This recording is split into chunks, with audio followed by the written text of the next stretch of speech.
forgot at the start, and some people are going to kill me for that. Oh, there we go. Okay, so the couple things I wanted to talk about during this session is, you know, one of the number one things for me from the coaching side, these Zoom chats are an opportunity for me to say, hey, is there some topics that I see consistently across all athletes that we could do a better job, or maybe there's some people that excel at it and some people that, you know, interpret things different. And the two main topics that I see is execution of sessions, right? Now when we read a session, obviously when I post a session, you all know, because you're coached by me, that I'm really, really big on every single session has a purpose. We're dialing in a specific energy system on that day for a reason. And then it's followed up with a workout, each workout that's in sequence, whether it's that day or the next day or 72 hours later within the week, is placed very specifically to target certain energy systems within a block for your improvement and based on your strengths and weaknesses. And so when I write these sessions for you, obviously there's something really specific I'm hoping for you to do that day. Now, when you read the session, obviously I'm only writing it in my voice and how I know you as an athlete and how I'm thinking that it's going to be done. Then you're going to take that and you're going to read it, and then how you interpret it and execute it is hopefully, you know, the longer and longer we're together, or the more we know each other, if we've spent time in person, or the more experienced you are as an athlete, then that process gets easier and gets better and better, right? And so execution of sessions and really understanding that, okay, if this one's meant to be targeting this energy system, it's really important that I dial into that and really get that, so that the impact on it for the next day and the next day and the next day over that 7 days, 2 weeks, 3 weeks, months, 6 months. And so if we're always missing the mark on that just a little bit, what happens is, well, higher risk for injury, right?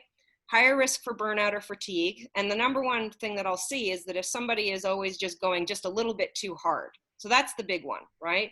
Because most of us are time limited. So the sessions get more and more specific when we're time limited, because the volume has to be a little bit less, right? And if we're always going just a little bit too hard within each of those sessions, and there's not enough of a separation between the different energy systems, then that's when we start seeing, you know, by week, day 3 or later in the week, where it's like, holy man, I am really, really exhausted. And so that is the number one most common mistake that I see from people is not truly understanding, hey, what am I supposed to be targeting this day? So if I say, hey, it's going to be a zone 3 session, a lot of times I'll see, you know, everyone just gas it up and go into zone 4 because they feel that good that day, or they think, hey, I can go harder today, so I'm going to, and if I'm going harder, therefore I'm getting better. That's not always the case, right? So if we go too hard on that tempo session, and then 2 days later, we need to hit a really, really hard high-end threshold session or a VO2 session, all of a sudden the gas isn't there, and I get the, hey, my legs are really dead and I wasn't able to hit the hard session. So, you know, you start to see where there's a problem, right? Start to chime in here. I know there's a lot of you, no one wants to just like jump out and start talking over each other, but let's go ahead and maybe I'll pick on people here. Alex, what do you, when you look at certain sessions, so there's some very specific, obviously, you know, you can look at charts on my guidelines and forms. There's VO2, strength endurance, tempo, aerobic, easy recovery, high RPM, neuromuscular. These are all different types of bike sessions. And the reason I'm focusing on the bike right now is because that's where most of us are spending our time right now with being on the trainers. So chime in here a little bit, Alex, if you have any feedback or questions or anything like that.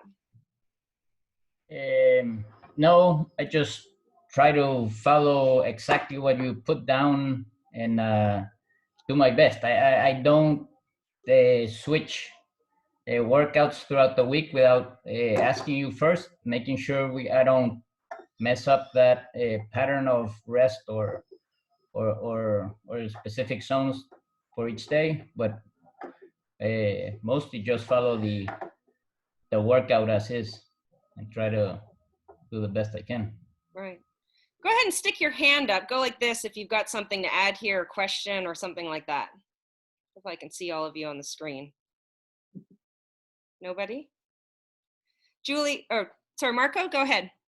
Yeah, so I'm new to this and just in my second week training with Marilyn. And so the thing that comes to mind for me is just trust the plan, and try to stick to it as closely as I can. So that's what I'm trying to do.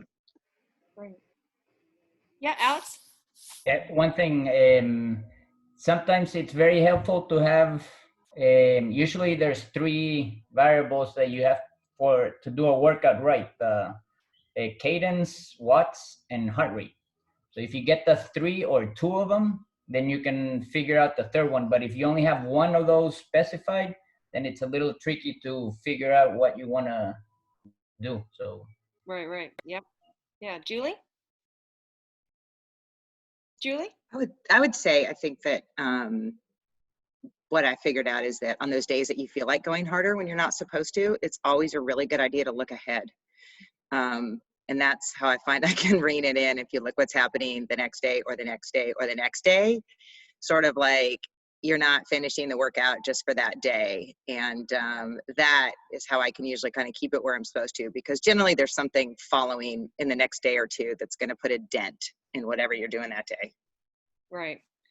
Yeah, and that's the key thing, is that each one of the sessions is placed in a specific order, and it might be, it might be that it's providing some kind of recovery from a previous session, or it might be setting you up for success for a session that's coming, right? So those are the things that are really important. And so, if we're always sort of missing the mark with that a little bit, like I say, that the most common thing that I'll see is that it'll lead to injury if we're always just missing the mark. And the other thing it can lead to is plateauing, right? Because if we're always just sort of the old saying, that gray zone, for me, it's not so much that old gray zone as much as you're not ever specifically training an energy system enough to see the improvements.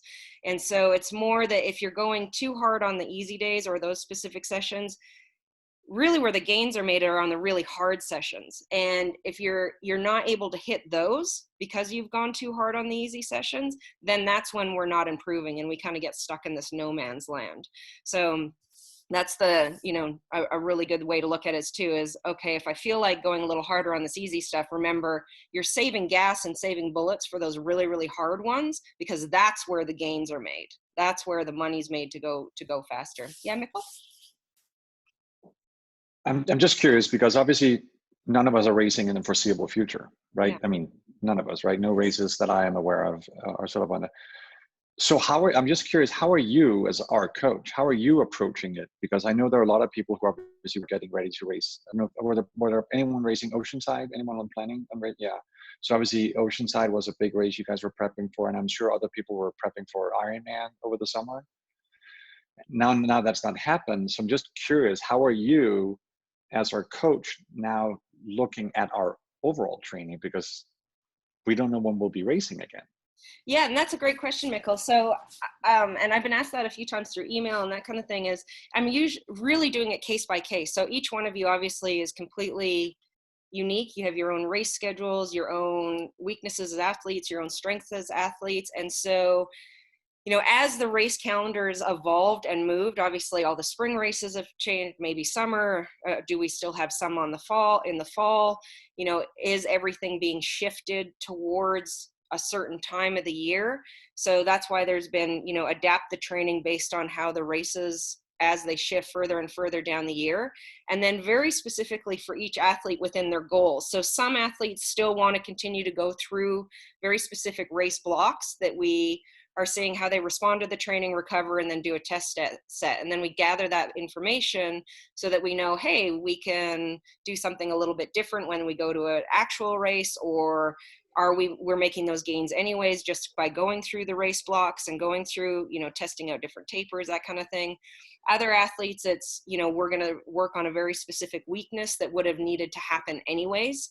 And so, we can say, okay, if we're going to have 3, 4, maybe 6 months of time where we don't have to focus on any race stuff, we can just really dial into this weakness and build that towards what we're going to, when we go into a fall race, or even perhaps even next year or the year after that. I mean, just overall, generally as the athlete. So each person's a little bit different on, how we're attacking that. To me, I think it's really important to still touch on each one of the energy systems frequently. That's just a philosophy of mine as a coach. One might be weighted heavily for different athletes based on where they are, their development, their physiology, that kind of thing. But it's still just an overall development athlete. You want to touch on each energy system pretty frequently. We wouldn't just go to put something completely to sleep. And then obviously the very fundamentals of the, the base strength type stuff, like big gear stuff, that's just, in my mind, such a key thing for an athlete to maintain and throughout, 365 days of the year throughout entire development. So, so there's a lot of moving parts there within that question. So.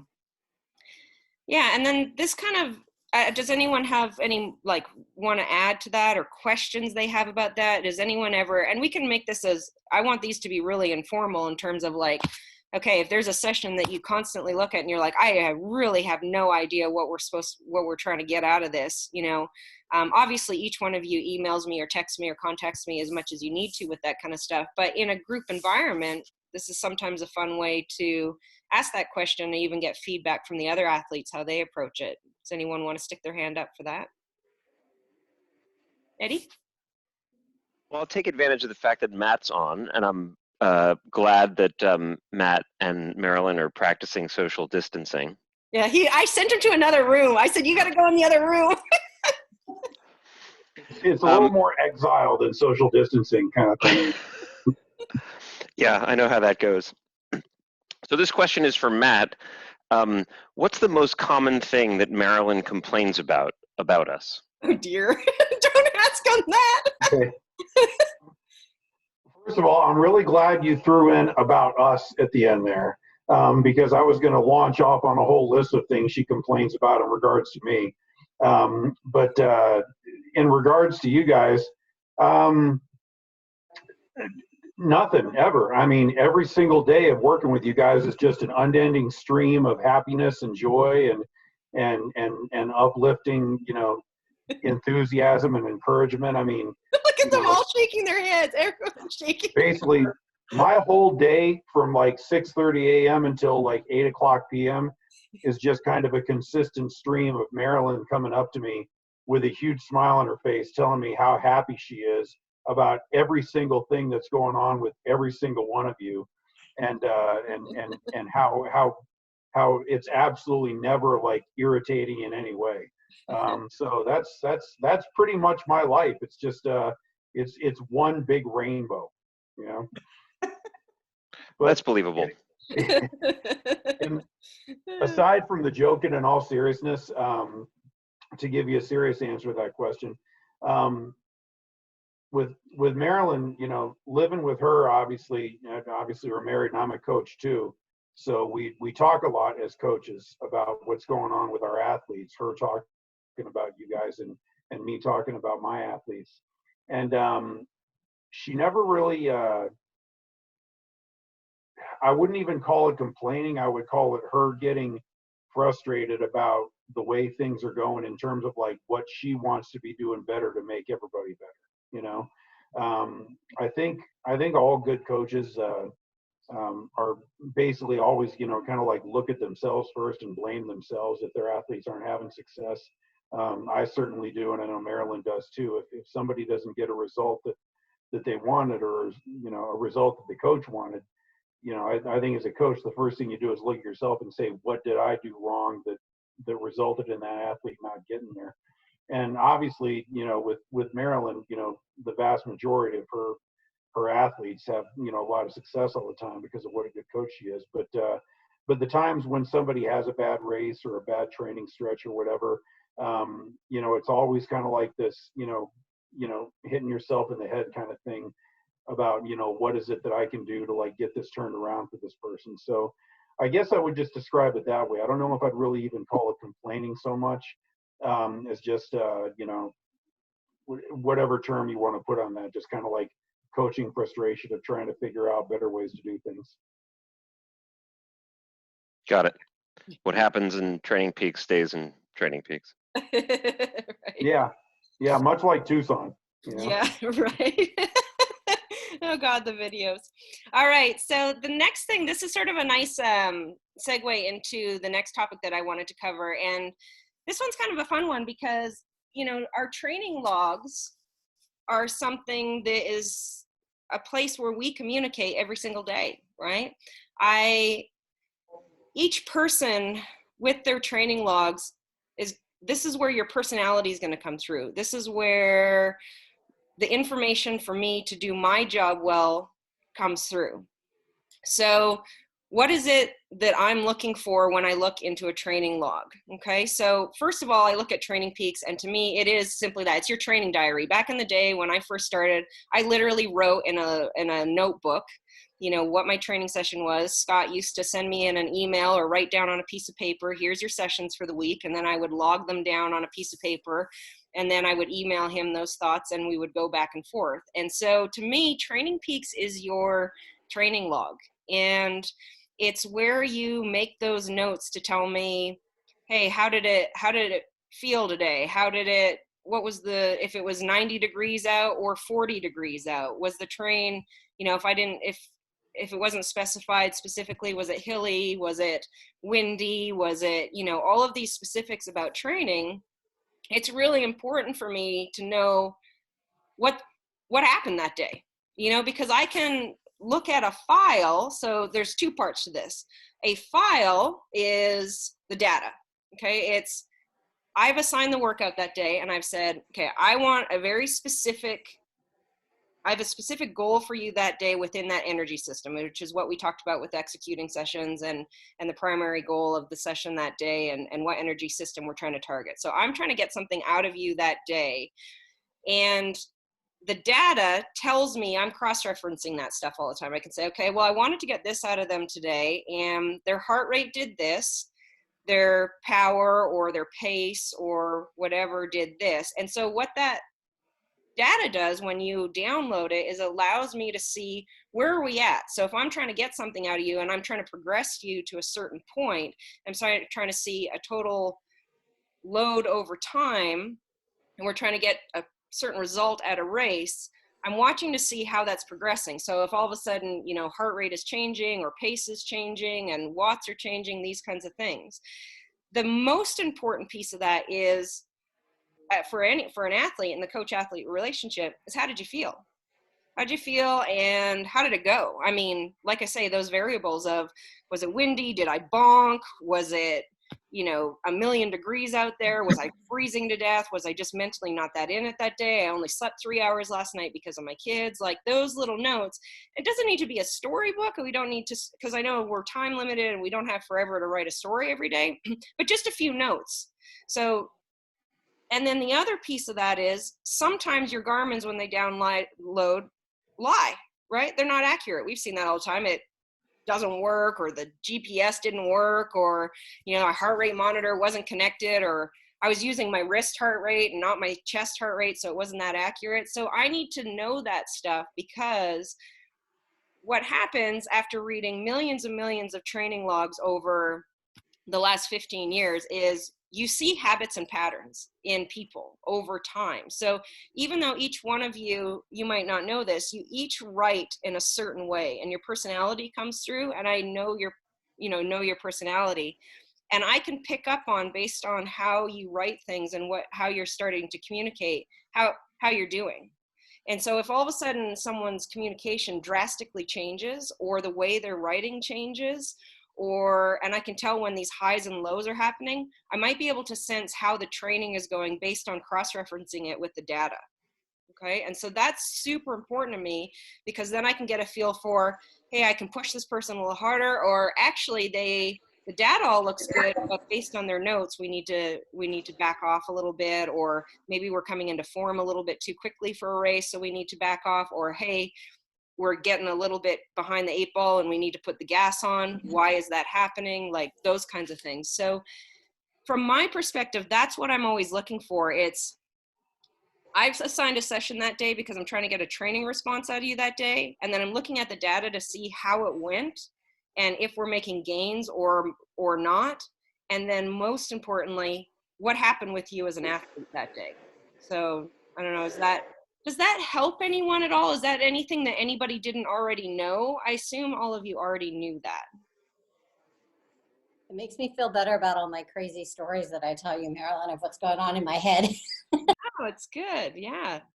Eddie, you put your hand up. Do you still use the results of the AC website on, sleep quality and illness and things like that? Is that still useful feedback? Yeah, so I haven't been using that, and the only reason is because Training Peaks has gotten so sophisticated that we don't need it anymore. So what Eddie's talking about is back in the day, so Training Peaks keeps getting more and more sophisticated, and some of the things that they add are complete garbage, and it makes my life miserable, and I don't like them. And some of the things are really, really valuable. So obviously we use the things that are valuable.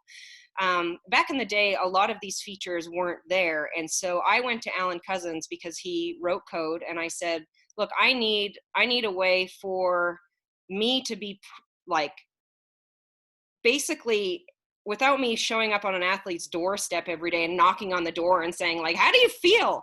I was like, I need them to give me more feedback. So can you develop a little slider scale? And I said, these are the markers that are important to me. He agreed that they were the important ones. They could slide it on a little scale. And if something on that equation was out, it would email me. And then it would prompt me to get in touch with the athlete and say, hey, are you okay?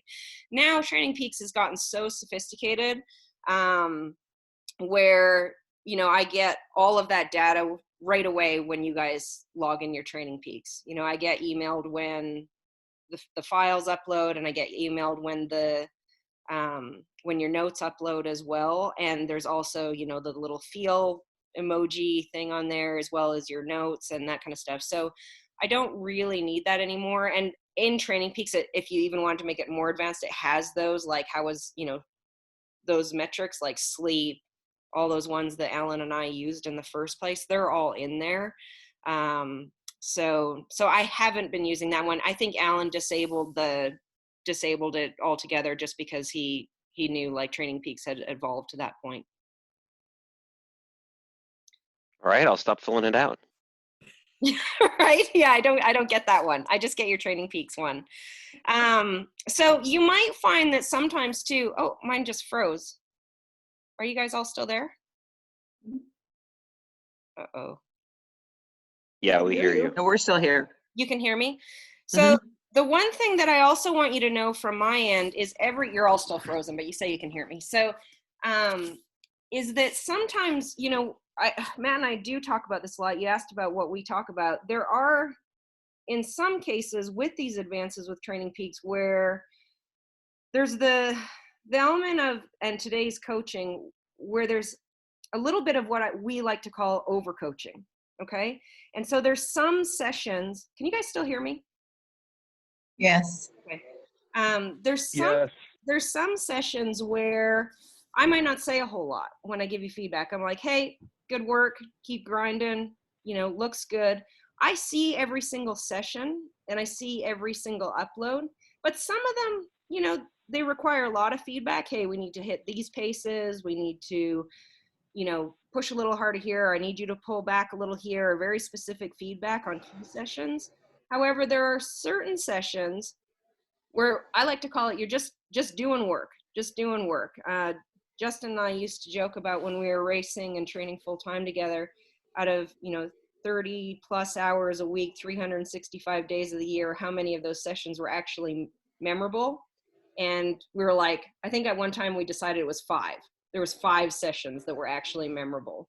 So, if you ever are getting, there's certain sessions where I give a lot of feedback. And if you're ever wondering why there's certain ones, I just say, yep, looks good, or there isn't a ton of feedback. It's because it's really truly that. There doesn't need to be a whole lot more said other than keep working, keep grinding, keep doing good work, you're getting better, and we'll just keep keep going. So hopefully that also helps people with a little bit of what I write and why I write it and that kind of thing. My computer is completely frozen. So if anyone is raising their hand, just, I guess, maybe Matt, is your computer unfrozen? No, mine's working okay, and I can still hear you. Does anyone, if anyone has a question or something to add to that, go ahead and raise your hand and Matt can. Any questions or add-ons to that or thoughts on that? On the training logs? I'm just Marilyn Smickle again. I'm sorry to be sort of like, I'm taking advantage of the fact we're finally speaking. So I know, right? I guess everyone else is just the audience for this conversation. No, actually, the question is actually not even for you. The question is sort of to the team, which is, I'm just curious if you know, for me, this is a fucked up situation, right? Just life is really, I mean, this has really been sort of a fucked up situation to live in. I'm just curious, are you guys able to train just like as if the world is normal? Because I mean, I gotta tell you, like, I'm training, but I can't. Like, everything is upside down. So I'm just curious if you guys are just like, yep, fuck it, it's just like a minor bump in the road, still training. Like, that's my No, question. I can I speak mean, for myself. I can't, right now, it's very, very difficult for me to train as normal. It's, you know, work is a shit show every day. It's crisis mode constantly. I'm working a gazillion hours just to, you know, deal with day-to-day crisis. And, you know, if I get a session in, at least if I get one session in a day, I'm happy. To get 2 in is almost impossible right now for me, just because of the nature of my business and what I'm dealing with. But, you know, hopefully it'll end soon. That's all, you know. But so I personally am just trying to hold on and not lose a ton of fitness. That's my goal. So I'm actually training quite a bit, and I would not call it normal, but it's sort of my only slice of sanity. I feel like I can just, it's my escape from everything else. So it's, you know, as the first race went, and then the second, and then the third, I kind of just didn't, like, I know they're not there, but sort of the process is still in place, and I'm still, you know, we've worked on some like short-term goals. I've got sort of an insanity running thing coming up. So it's like my day-to-day salvation. And then when I get done training, you know, I deal with this shit show of what's left.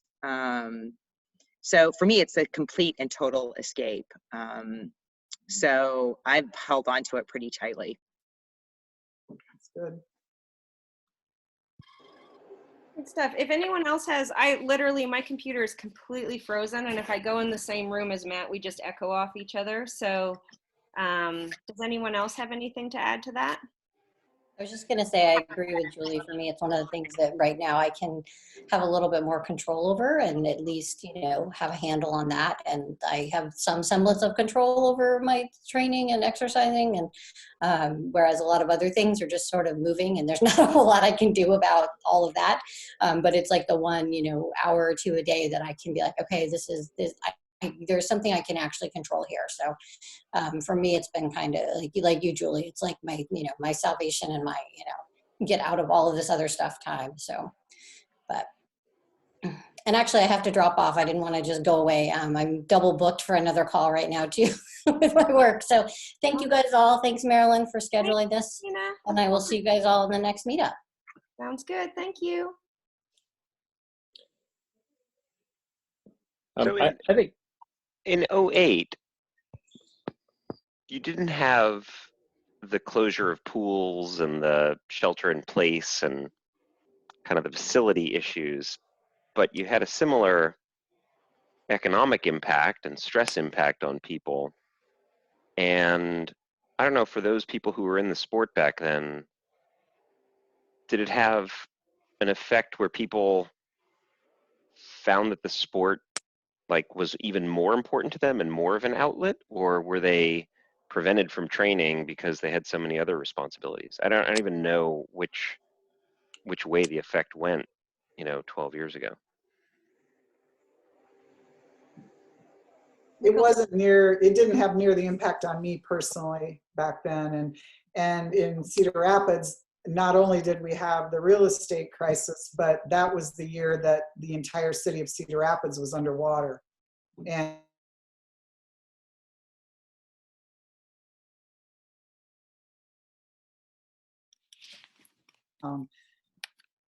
like 5,000 homes were completely destroyed. So, and even at that, we have 5 locations around the city. None of our locations were flooded, fortunately. We were outside of the flood zone in every circumstance. But even the deals that we dealt with in, you know, just being able to get across the city and that type of thing wasn't even a minuscule on the scale of what we're dealing with now with respect to staffing and people, and they're keeping them off the ledge because they're frightened all the time and all of that stuff. So it's not even, and the economic impact to us this time will be much greater because of the unemployment situation, which we didn't have the last time. So even with the stimulus, it's going to be way worse long term. For, you know, is my prediction. Interesting. I would say that economic impact is much greater for me this time, but what we had in 2008 was we had your friends and your family and your social network. You could get together, even if you've lost, you know, a ton of money, you could still get together and, you know, have a bottle of wine, hang out. And I think that is what makes this so polarizing and isolating, is the fact that you have whoever you're sheltering at home with, and then people on Zoom calls. But you can't, you know, you can't go out with your best friends and run and ride and swim. And there's a different level of fear. There's an economic fear, which is terrifying, but there is a fear of, you know, you know, and it's happened. Thousands and thousands of people have dying. And I think that resonates in such a deeper way. Yeah, it does.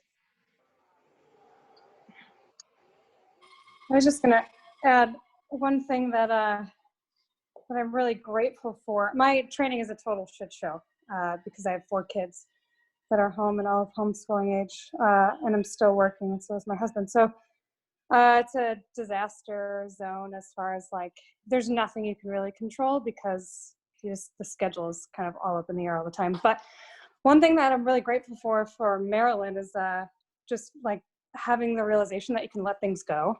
Like if you don't get something in, just like let it go and move on.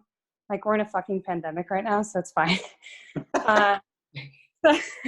So, and oddly, I signed on with Maryland a couple of years ago, and little did she know, like a couple of months after I signed on, we had a house fire and lost everything. So like I learned this early a couple of years ago, just early in my time with coaching with Maryland, just to let things go. So we've had a little trial run of that, but it works out, and then it makes your workouts that you can do better because you're not like stressing out about having to hit something. It's just like, okay, I got this in, and check it off and move on. And if you don't, then move on anyway. You know, have a glass of wine. It's fine. I think that's, can you guys still hear me at least? Yes, yes, Yeah. yes. Okay, You're good. there. Yes, we can hear you. So Emily, I really appreciate you saying that. And I think the thing that pops into mind when I hear you talk about that is, for all of us, is because you do such a good job of consistency over a very long period of time. And, you know, we really talk a lot about, we're in this for a long time. You know, you talk about the 10,000 hour rule, you know, it takes 10 years from the time you start something to the time you get good at something. And it's all about consistency. And so, you know, knowing that, and knowing that you're in this for the long haul, and that, you know, you do this for the pure, you know, passion, love, joy, and lifestyle, is why I always say, you know, if you miss, it's easy to say, when you're in that moment and you're like, oh, I'm not getting this one session, this is going to make or break me. It's easy to get caught up in that. But when you look at the whole big, broader picture of everything, then you can see, well, if, you know, for all of these weeks of the year and all of these days of the year, and then for years and years and years, 3, 5, 6, 7, 8, 10 years, that's money in the bank, and it doesn't just completely go away.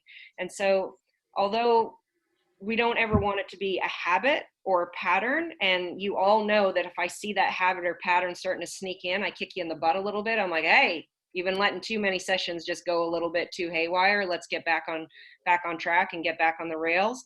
However, there does need to be that allowance of, hey, sometimes it's going to be good, sometimes it's going to not be good, sometimes we're going to miss some stuff, sometimes, you know, you're going to be just absolutely hitting it for weeks on end, and then you're going to have periods of time where it just feels like you're not able to get anything except for, you know, the bare minimum for, or even not even close to that for extended periods of time. But as long as you just keep showing up every single day, if we're getting within 70 to 80% of our mark every single week, and week after week and year after year, you're already going to be way further ahead than people who, you know, they maybe train for 3 months, they do a race, and then they're gone for 6 months.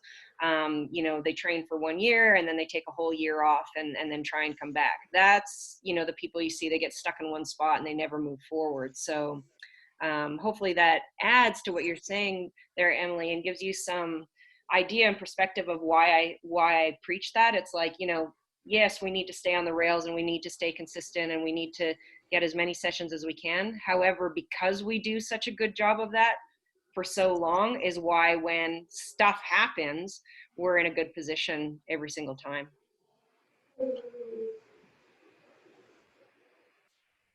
And Can I throw in a thought about that?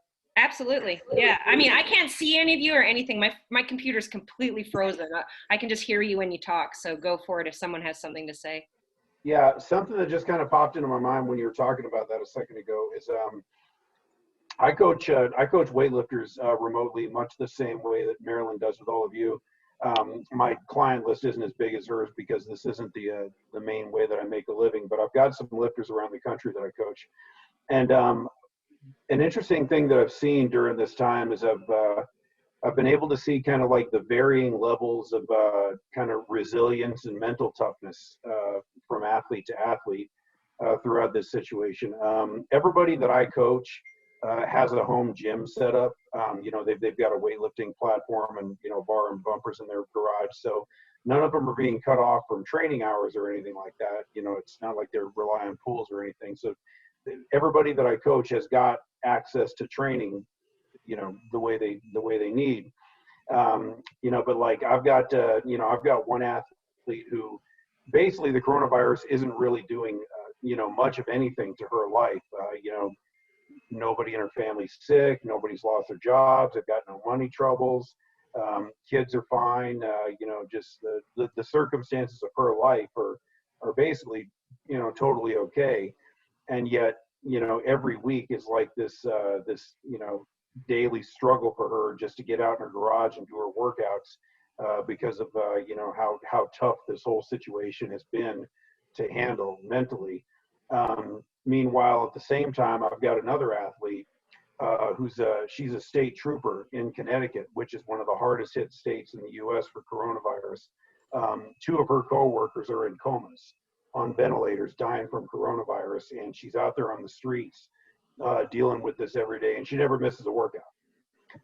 You know, never misses, never complains, gets her work done every day regardless, despite the fact that she's literally like, you know, looking this thing in the face every day in the worst possible way. So there's always kind of that X factor when it comes to all this stuff, because this is, you know, Eddie was talking a minute ago about you know, 2008 and everything, and you know, going back that far and how awful that time period was. And I mean, I've been competing since 1988. I mean, this is my 32nd year, you know, competing in weightlifting. I've never seen anything this shitty in my life in regards to every part of our life, especially, you know, being an athlete.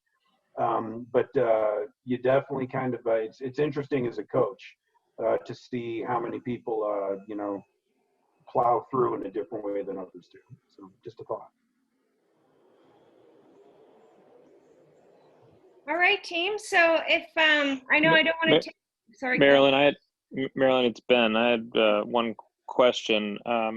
I found that physically I've been much more sore over the last stretch than before. I worked with you for a couple of years now, and I don't recall ever being sore, no matter how hard the workout was. And Yeah. whether it's the added stress of what's going on around or not getting in a pool, I'm just blown away by the additional soreness. And I was wondering if you're finding that from other folks, and if you're sort of suggesting some additional mobility work and that Yeah. kind of stuff to deal with I that. can tell you, Ben, that I'm sore all the time too right now. It's Yeah. brutal. Yeah, absolutely. Yeah. So Ben, almost across the board, all the athletes, especially triathletes, are really sore right now. And I had even written on it and stuff like that, is that, you know, swimming provides such a element of recovery for us. And it really, really removes that soreness. And without that, that's the number one. So, oh, sorry, Matt's just coming in here. It's gonna no, it won't work because I'm hosting the. You sure I can turn the mic on? Sorry about that, guys. So the without the swimming, that definitely adds to the soreness. But I think the other part of that is most of you are used to being up and about and active a lot more throughout your day. And what I mean is, like, when you're in your offices or walking around, and I think just in general, we're all a lot more housebound than you've ever been, and you're sitting a lot more. And so, you know, taking away the swimming aspect where there's the recovery and loosening up there, and then just sitting a lot more is making people really, really sore. And specifically, it really, really tightens up your hip flexors and, you know, all the front area. And then when you go to stand up, you know, quads are locked up, hamstrings are really sore.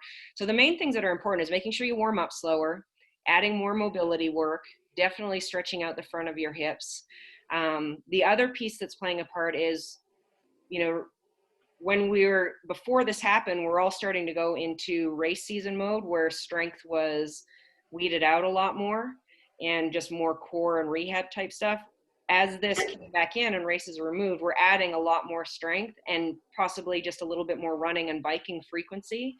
And so those two things, without the swimming and a lot more sitting, you can see how all of a sudden you've got like a mixing pot of, oh my gosh, I'm going to be a lot more sore. So warming up a little bit slower, more mobility, hot Epsom salt baths, being okay with backing off the effort if you need to. So if you're really sore from, you know, the additional running or gym sessions or anything like that, you're going to feel it probably on the bike when you go to hit harder targets. So if you're like, oh man, my legs are just screaming and I'm not hitting those targets, it's okay. You can back off just a little bit there, because it's going to, like any time when you increase strength, you've got an adaptation period of, you know, 3 weeks up to 5 weeks before you're kind of settle in and are able to handle that. And yeah, so across the board, I'm seeing that from almost everybody. You're just providing me an excuse for whiffing on last night's bike, I guess. We all want that, Ben. Yeah. Yeah. Right. Hey, and Matt, if I can just say Mary, can I say one thing to what Matt Foreman said before? Yeah. I think, listen, I think sort of like in this situation, you said about the people respond differently to the situation. I think sort of like, in case the team hasn't, there's a book called Man's Search for Meaning by Viktor Frankl. I don't know if you guys are familiar with this book. But it's a very, very famous book written by an Austrian neuroscientist who was sent to Auschwitz and decided to study while he was there, studied why some of his fellow Jews survived and others didn't. And it's a very short book. It's only about 100 pages. It's not as tragic and as dark as he makes it, because he's a psychologist. It's a really, really, really, really amazing book to read about how we have a choice in terms of how we choose to react in situations of great stress. Very, very famous book. Awesome. Yeah, I second that. I've read that. It's a great book. So I got to tell you guys a story. One of my employees came down with the virus in early March, and was one of the first people. Well, he was on Good Morning America 2 days ago as he was the first critical care patient at one of the local hospitals who made it off the respirator and made it out of the coma and he literally walked out of the hospital, and people cheered, and they had news cameras there and so on and so forth. He was on Good Morning America 2 days ago, on the front page of the local newspaper yesterday. And he works for me. He's a director of one of our mortgage area. And I saw that. Did you see it? Yeah. Yeah. His name's Larry. And, so it was the thing that amazed me the most. And this guy is a really neat guy. He's 65 years old, always positive. And he recorded a video on the Caring Bridge site that his wife had created. And I was watching it last night. It was kind of the last journal entry on that Caring Bridge site because, people were praying and so forth for him over these past several weeks. And he said, everybody in the hospital was so good. And I while I was in there, I would just sit and try to think about what I could do to make their days better. And so this guy had such a positive outlook on, he was so concerned about making their day because the healthcare workers, are overworked and the hospitals are full and everybody's, they don't have enough equipment and all of the bad things that are going on all over the country. And he wanted to do something for them. And so his way to contribute, while he was literally fighting for his life, was to memorize at least one of their names a day so he could call them by name and thank them for all the work that they were doing to help him. And I'm thinking, oh my God, if everybody could think like this in the whole world, what a great world it would be. It was just really, really refreshing to see somebody who had such a positive outlook. And he literally said in this little snippet, in this little video, I think this has just been a really good experience for me. And I'm like, what? So I just thought I'd share it because it's just such a cool story. So. That's awesome, Jenny. Thanks for sharing. Yeah. Guys, and the last thing that I'll add before we kind of sign off here, I know all your time's really valuable, is, it's the controlling the things that we have control over, right? And so it's really, really easy to get fixated on the things that we wish we had or the things that we want. But if we just focus on what we have and be grateful for that, we've all heard that, and control what we can control and do the best possible job of that each and every single day, then I think we're just going to keep getting better and better. And I'm going to keep, pushing you all to come out of this thing with your best foot forward, whatever that looks like for you, but really coming out of this as strong and as positive and with your best foot forward as possible. So you're doing an amazing job of that. And I think as time goes on, everybody is finding their feet and finding their new temporary normal. And, just really, really want you guys to keep up the good work. Thank you. All right. Awesome, guys. Well, I will definitely, we'll plan some more of these going forward, and hopefully, I won't keep them too frequent because I know people are getting zoomed out doing a million Zoom meetings. But we'll definitely make sure that we keep this part of our regular rotation, even after Corona. I think this is a really good way for us to all connect, and, we'll start to gather more and more structured topics and things that we want to learn from training and those kinds of things. And hopefully our topics will be more about, racing and training application and different fun things like that as we move forward. So thanks again, guys, and hope you all have an awesome night. Thanks for doing this, Marilyn. It's great to see everybody. I miss everybody. Marilyn. Bye. Bye. Bye. And I won't be able to hang up because my screen's frozen, so everyone will